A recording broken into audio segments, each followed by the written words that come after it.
Hey guys, welcome back to the homestead. We're just taking a look around here, making sure everything's all right. And I just wanted to show you while I'm refueling this stuff. I'm actually using one of these right now for kind of a backup heater, and it works okay. I still don't trust the thing. I've used it a few times. It does put off good heat, but I like to turn it off when I go to sleep. I just don't trust it. But the other big development is, hopefully you can, yeah, you can see that. We got that installed last night. Got in here yesterday evening and got everything set up and got that going. And you don't know how beautiful of a sight that is to my eyes and to my wife, because we just love it. The thing really helped knock the edge off. It got down to 20 degrees last night, so outside, and inside it stayed probably in the 50s, but we didn't get it started up till late in the evening. So we'll see tonight. We're gonna run it all day today and run it this evening and see how it performs. But yeah, I wanted to show you a couple of things how we're doing it. I've got a single Harbor Freight a 45 watt kit charging a marine battery, and I've got my old UST generator over here. I did a video on this before about repairing it. So far it's held up well, although last night it ran low on gas and started short cycling on and off, and I didn't like that. I had to hurry up and run out here and flip it off. So we're gonna keep an eye on that, and I'm using this crate here to throw over it to kind of deaden the sound. I did have to knock one of the boards out back there so that exhaust could get out of there. But yeah, just thought I'd show you around. It's kind of a mess right now because we're in the middle of refueling everything, but works out great. Yeah, let's take a step inside. I'll show you the wood stove. If you followed my other videos that you've seen, this wood stove, we've got our little wood pile here by the door, so it's easy to drop off. But yeah, here's the wood stove. I don't have it roaring right now, but I've got a big pot of water that we're keeping on there to put some humidity in the air. And just for a temporary deal, we've used some of this galvanized metal just to give it a little bit of a break, so that the heat doesn't get in there and melt the foam. Although I really don't think that would have been an issue, because the thing's clearanced far enough off the wall that metal only gets up to about 100, 110 at the hottest spot. So it's not really that big of a deal. But yeah, took me a while last night to, oh, there's the sun's rays. That was kind of cool. But I had to hook this up, and that portion there was existing, and so I had to put all the 6-inch down below. Let me get out of that sun. Yeah, there she is in all her glory. It's an inexpensive stove, bought it from Northern Tool, but so far, so good. I've got a couple of complaints about the thing, but for the price, it's pretty good. It does a great job for for room heating. You're probably not going to heat a great big house with it, but they claim it goes up to, I believe, 2,000 square feet, if I'm not mistaken.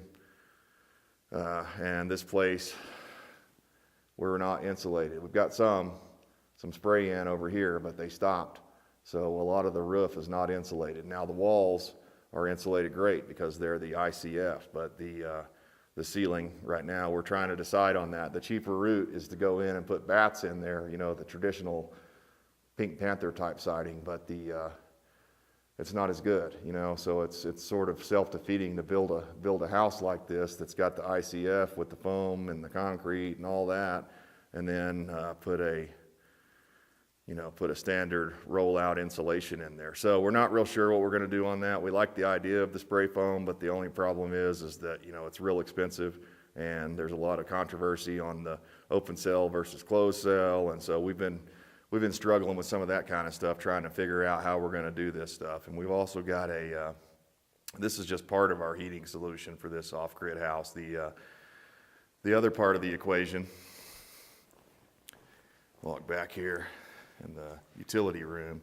Now I've got some stuff kind of in the way there, but you can see past these plumbing pipes here.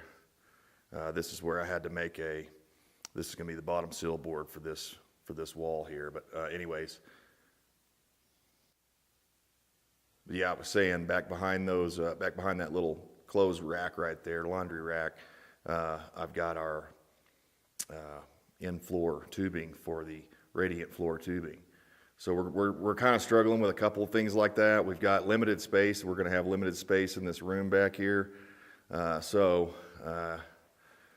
Kind of looking at this table here, you can kind of see this is about how wide it'll be. I've got some boards laid down on the ground to kind of mock it up there, but this is going to be the laundry room / utility closet. So everything I need is going to have to be in here. My solar probably, and I've thought about making a solar shed, so I'm not real sure, but from what I've been told, standard type batteries don't like getting very cold, so they'll probably have to be inside. And I've got vents and stuff up here on the wall, or ports, so that you can put whatever you need through there. But probably gonna. So we're on the fence about a few things like that. Do we use a combi boiler and heat the floor and heat the water all at the same time with one unit? Of course, then you've got everything all in one basket, and that could be a problem if something goes out. So. Anyways, yeah, I was just doing a little quick video here to show you guys kind of what we've been up to this time on our trip out here. This was the main objective, was to get this out of my shop back at my other homestead and out here and installed. So we're really excited about that. And I don't know, nope, you can't see it because of the sun glare there. But there's big picture windows there, and I can see the smoke kind of rolling across the yard there as it's going out. It's great. I just love it, man. It's a big part of, if you're going to be off grid, especially in a cold climate, you got to be able to heat yourself. So this is a big step in the right direction. Later on, we're going to build a hearth. We're going to build up probably a brick wall or maybe a stone wall back behind there. We talked about maybe using the galvanized metal. I've seen that done. If you do it tastefully, that can look nice, but I don't know yet. We're probably leaning toward brick just because we think that looks the nicest, but you can kind of visualize that whole little corner right there will be bricked in, and we're probably going to raise the stove up as high as I can get my wife to allow me to do it. I'd like to raise it up a foot, but realistically probably 6 to 8 inches is what we're looking at. So anyways, guys, yeah, I just wanted to give you a little update. I haven't been able to do any videos on the off-grid homestead lately because I've just been so busy doing all sorts of stuff and running all sorts of different directions. But yeah, just a quick update. What we've been up to is trying to keep warm, and we're going to do that tonight for sure. So, all right, guys, have a great day.